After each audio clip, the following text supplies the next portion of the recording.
Hello, welcome to RS academy. तो आज हम अपना नया टॉपिक स्टार्ट करने वाले हैं सी में, structure in C. Okay, so let's start करते हैं। What is a structure? Normally तो हम स्ट्रक्चर की बात करें, structure are a way to group several related variable into one place. Each variable in the structure is known as a member of structure. Instead of this मैं आपको normal सा एक सबसे इजी तरीका बताती हूँ, इसे याद रखिएगा। स्ट्रक्चर इज नथिंग बट, जब भी हम बात करते हैं स्ट्रक्चर की, तो स्ट्रक्चर क्या होता है? कलेक्शन होता है। ये किसका कलेक्शन है? Collection of different data type. देखो नॉर्मली ना हम स्ट्रक्चर और array, different data type. Normal तो हमारा जो स्ट्रक्चर होता है, हमारा जो एरे होता है, हम इसे वो कंपैरिजन में पढ़ते हैं। क्यों, वो मैं आपको एक्सप्लेन करूंगी आराम आराम से। आपको बस मेरे साथ इसको समझना है। स्टार्ट करते हैं हम लोग। पहले देखते हैं कि स्ट्रक्चर का एक सिंपल डेफिनेशन क्या है। स्ट्रक्चर का एक सिंपल सा डेफिनेशन ये है कि it is a collection of different data type. ठीक है, ये डिफरेंट जो हमारा डेटा टाइप है, जो डिफरेंट डिफरेंट टाइप है, उनका ये कलेक्शन होता है। नॉर्मली जब मैंने आपको एरे पढ़ाया था, ठीक है, तो एरे में हमने क्या देखा था? एरे में हमने देखा था कि ये कलेक्शन होता है वो सेम डेटा टाइप, डिफरेंट, यहाँ पे डेटा है एक डिफरेंट डेटा टाइप। ठीक है, सो नॉर्मली हम बात करते हैं एरे की। जब मैंने आपको एरे पढ़ाया था, तो एरे का डेफिनेशन क्या था? नॉर्मली होना एरे में था कि ये कलेक्शन है सेम डेटा टाइप का। बट स्ट्रक्चर क्या होता है? Collection of different data type. तो यहाँ पे मैंने लिखा भी कि unlike an array, a structure can contain many different data types, जैसे एम, फ्लोट, कैर, एक्सेट्रा। ठीक है, इनका और डिटेल में मैं आपको एक्सप्लेन करूंगी। लेट्स सी कैसे इसको समझना है पूरा। आपको ये तो समझ में आ गया कि स्ट्रक्चर क्या है। स्ट्रक्चर भी एक वेरिएबल जैसे काम करता है। ये क्या करता है ना, कि एक कलेक्शन है जिस कलेक्शन में हम डिफरेंट डिफरेंट डेटा टाइप को स्टोर कर सकते हैं। अब कैसे कर सकते हैं, क्या है, ये पूरा हम जो है एकदम डिटेल में देखने वाले। ठीक है, तो लेट्स स्टार्ट करते हैं। डेफिनेशन तो आपको समझ में आएगी कि क्या है। तो why do we learn structure? सबसे पहला, कोई भी चीज अगर आप पढ़ते हो ना, पहला सवाल तो आपके मन में यही आना चाहिए कि ये करना क्यों है। जो भी चीज हम कर रहे हैं, बेसिकली ये करना क्यों है, ये हमारे दिमाग में सबसे पहले आना चाहिए। ठीक है, लेट्स स्टार्ट। मैं आपको एक्सप्लेन करती हूँ क्यों पढ़ना चाहिए, वाई स्ट्रक्चर क्यों पढ़ना है। सो नॉर्मली मैंने आपको बोला कि ना, समझो हमारे पास कलेक्शन है, एक डेटा बेस है, एक डेटा है जिसमें हमें क्या क्या स्टोर करना है। मुझे ना उस डेटा बेस में ग्रेड भी फाइंड करना है, मुझे उसमें जो बच्चों के मार्क्स आए वो परसेंटेज भी निकालना है उनका, जो भी स्टूडेंट के परसेंटेज, मार्क्स के परसेंटेज भी निकालना है। ठीक है,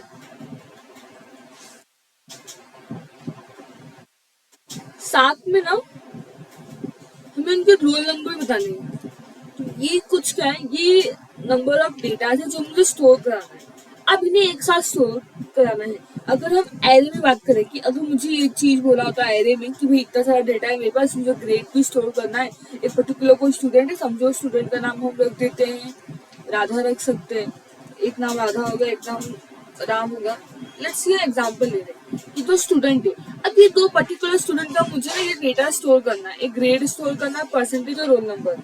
अब ये कैसे होगा? तो अगर मुझे एम ही पता है कि हम कैसे स्टोर कर सकते हैं, with the help of array. जब तक मैंने स्ट्रक्चर पढ़ाई नहीं की है, तब तक के बेसिस पे नॉलेज पे हम क्या बोलेंगे कि हाँ चलो एरे में हम इसे स्टोर करते हैं। तो नॉर्मली एरे में स्टोर कैसे करूंगी, मैं क्या करूंगी, एरे को डिक्लेयर कैसे करते हैं, पहले हम लिखते हैं जो भी मुझे डेटा टाइप है। अब ग्रेड तो ऑब्वियसली बात है, ग्रेड ABCD होता है, तो हम कैरेक्टर डेटा टाइप यूज करते हैं। कैरेक्टर लिखेंगे, साथ में हम लिखेंगे कि हमारा वेरिएबल का नाम क्या है। तो हम इस वेरिएबल का नाम ना GRAD रखते हैं, मेरे वेरिएबल का नाम है। तो एरे को डिक्लेयर कैसे करते हैं, पहले हम डेटा टाइप बताते हैं, फिर उस पर्टिकुलर जो भी मुझे नाम रखना है एरे का वो नाम लिखेंगे, और फिर हम एक साइज के लिए ऐसा साइज और लिखते हैं। तो ये आपको एक तरह से आपको एक रिवीजन भी हो जाएगा कि कैसे एरे हमने किया था, तो बहुत ही ध्यान से आपको देखना है। Is that okay? ठीक है, तो समझो ये हमारा कुछ डेटा हमने स्टोर किया। हो सकता है ग्रेड हमारा बी हो, सी हो, ए हो, नॉर्मली कुछ ग्रेड्स हमें मिले होंगे ना।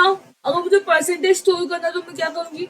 ऑब्वियसली बात है, अगर मुझे परसेंटेज स्टोर करना है तो अब मुझे इसकी परसेंटेज हम किस में स्टोर करते हैं?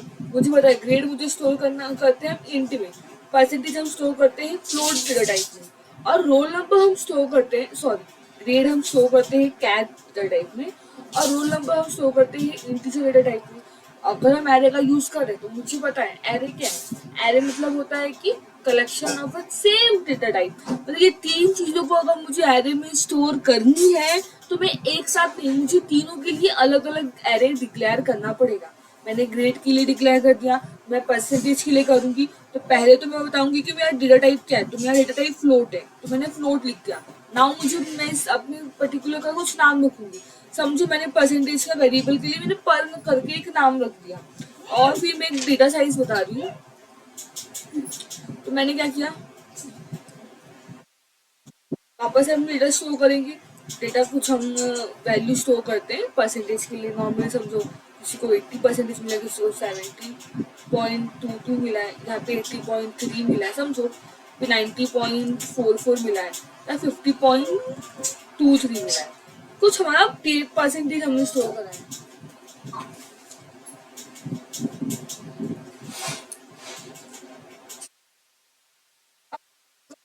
नंबर, तो रोल नंबर के लिए हम इंटीजर डेटा टाइप लिखते हैं। पहले हम इंट लिखेंगे। समझो रोल नंबर के लिए मैंने बता दिया है अपना रोल अंडरस्कोर नंबर, ये मेरा एरे का नाम है। तो हम क्या किए, हमने नॉर्मली रोल नंबर को भी स्टोर कर दिया। ठीक है, तो आप अगर आप देख पा रहे हो रोल नंबर, समझो किसी का 3 है, किसी का 5 है, किसी का 8 है, किसी का 9 है, नॉर्मल समझो। तो अगर आप देख पा रहे हो तो क्या किया हमने, तीन चीज के लिए, तीन डेटा टाइप को स्टोर करने के लिए इसे अलग अलग करके क्या किया हमने, एरे बनाया, उसको स्टोर कराया। बट इससे क्या हुआ, इससे तो कितना मतलब हमारे कितना प्रॉब्लम हो सकता है, अलग से मेमोरी स्पेस लगेगा हर चीज के लिए। तो ये तरीका था हमारा एरे में। बट स्ट्रक्चर में क्या होता है, एरे में तो हम एक साथ तो सब कुछ स्टोर करा नहीं सकते, इसलिए हम एरे से स्ट्रक्चर में हमने एरे का हमने स्ट्रक्चर पढ़ा। स्ट्रक्चर पढ़ने का जो ये मैंने आपको बोला कि why do we learn structure, for this purpose we have to learn structure, ताकि जो हमारे पास डिफरेंट डिफरेंट डेटा टाइप का डेटा स्टोर करना हो तो हम वहाँ पे स्ट्रक्चर का यूज कर सकें। उस वक्त हमें एरे का यूज करके हमारा इतना जो परफॉर्मेंस है उसको बढ़ाना नहीं है। Is that okay? आपको अब समझ में आया कि स्ट्रक्चर की यूज करना है, तो यहाँ से आपको कॉन्सेप्ट समझ में आया। अब अगर मैं स्ट्रक्चर मुझे मालूम होता, अगर हमें स्ट्रक्चर पता होता तो हम डायरेक्ट स्ट्रक्चर नाम का वेरिएबल बनाते, जो भी क्रिएट करते स्ट्रक्चर उसका भी सिंटैक्स होता है, एक्सेस करने का भी सिंटैक्स, सब सीखेंगे। पर मैं भी आपको बता रही थी इसका यूज क्यों है, क्यों मुझे पर्टिकुलर चीज सीखनी है। हो सकता था हमें ये चीज पता नहीं होगी कि पर्टिकुलर चीज सीखना क्यों है, वो इंटरेस्ट कम है। अब आपको समझ में आ रही थी ये कितना यूजफुल है। मुझे जो काम मैं 3 स्टेप में कर सकती हूँ वही काम मैं एक सिंगल स्टेप में करके अपना डेटा स्टोर करा सकती हूँ।